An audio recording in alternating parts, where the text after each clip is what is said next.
السلام علیکم first year. جیسا کہ آپ جانتے ہیں کہ ہمارا ان دنوں ٹاپک جو چل رہا ہے وہ ہے تعلم کے طریقے۔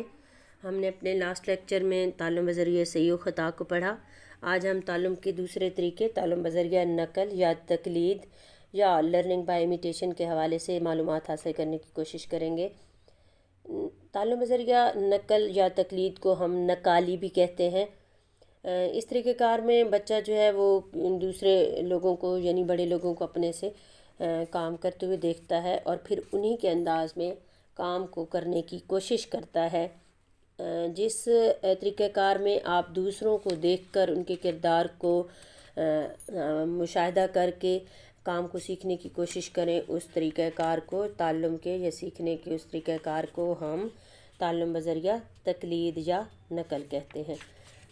تعلم بذریعہ تقلید یا نقل میں آپ افراد کے فطری افعال جیسے کھانا پینا، سردی لگنے پر کانپنا، ان چیزوں کی آپ نقل نہیں کرتے بلکہ اکتسابی افعال کی جو ہم ماحول یا معاشرے سے سیکھ رہے ہوتے ہیں ان کی نقل کرتے ہیں۔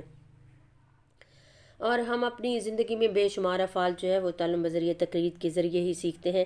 جیسے بچہ اپنے گھر میں اپنی امی کو جیسے بولتے ہوئے دیکھتا ہے، جس زبان کو بولتے ہوئے دیکھتا ہے وہ اپنی ماں کی باتوں کو غور سے سنتا ہے، پھر اسی طریقے سے بات کرنے کی کوشش کرتا ہے۔ والدین کے رویوں کا مشاہدہ کرتا ہے اور پھر ان رویوں کو نقل کر کے سیکھنے کی کوشش کرتا ہے۔ جیسے بچہ دیکھے گا کہ تمام لوگ جو ہے وہ دائیں ہاتھ سے کھانا کھا رہے ہیں تو وہ اسی طریقے سے دائیں ہاتھ سے کھانا شروع کر دیتا ہے۔ اور بھی بے شمار باتیں ایسی ہیں جو بچہ نقالی کے ذریعے ہی سیکھتا ہے۔ اور نقالی کا یہ عمل یا فالو کرنے کا یہ عمل جو ہے وہ ہماری تمام زندگی جاری رہتا ہے۔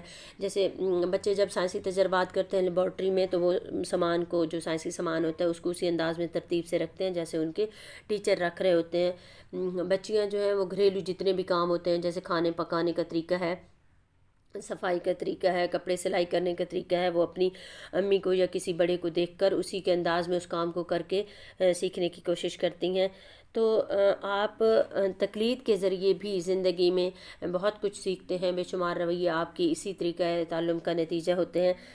اس میں کچھ سٹیپس جیسے ہم نے پچھلے دیکھے تعلم ذریعے صحیح و خطا کے، اسی طرح سے تعلم ذریعے تقلید میں بھی بہت اہم ہوتے ہیں۔ اس طریقہ کار میں سب سے پہلے تو یہ ہے اگر آپ تعلم ذریعے تقلید کے ذریعے سیکھنا چاہتے ہیں تو سب سے پہلے یہ کہ آپ سب سے پہلے کسی کو کام کرتے ہوئے دیکھیں، یعنی کوئی شخص کام کر رہا ہے اور آپ اس کے کام کو بغور دیکھتے رہیں، مشاہدہ کرتے رہیں، پھر اس کام کو آپ اسی شخص کے انداز میں دہرانے کی کوشش کریں۔ اور اگر آپ کام کر لیتے ہیں دین تو ٹھیک ہے، اگر آپ سے وہ کام نہیں ہوتا تو پھر آپ ناکامی کی صورت میں اپنی غلطی کا ادراک یعنی اپنی غلطی کو سمجھنے کی یا جاننے کی کوشش کریں کہ آپ سے اس کام کرنے میں کون سا پہلو جو ہے وہ مس ہو گیا ہے۔ جب آپ کو اپنی غلطی کو سمجھ جائیں تو پھر آپ اس غلطی کو دور کر کے دوبارہ سے اسی کام کو کریں اور کام کو اپنے طور پر آخر میں آپ اس قابل ہو جاتے ہیں کہ آپ خود سے اس کام کو کر سکیں۔ یہ اہم اقدامات ہیں یا یہ مندرجہ ذیل جو آپ نے ابھی دیکھے پہلو، ان کو ہم تعلم ذریعے تقلید میں ضرور سامنے رکھتے ہیں۔ ہم زندگی میں بہت سی چیزیں نقالی کے عمل کے ذریعے سیکھتے ہیں، چاہے وہ زبان سیکھنی ہو، صحیح تلفظ کی ادائیگی ہو، بھاگنا دوڑنا ہو، کھانے پینے کے طریقے ہوں، لباس کا استعمال ہو یا ہم اپنی ضرورتوں کا اظہار کریں۔ ہماری زندگی میں بے شمار اور لاتعداد کام نقالی کا ہی نتیجہ ہوتے ہیں، اسی لیے تعلم کے عمل میں ہم تعلم بذریعہ تقلید کو بھی ایک اہم ذریعہ تعلم کے طور پر سمجھتے بھی ہیں اور اس کو سیکھنے کی کوشش بھی کرتے ہیں۔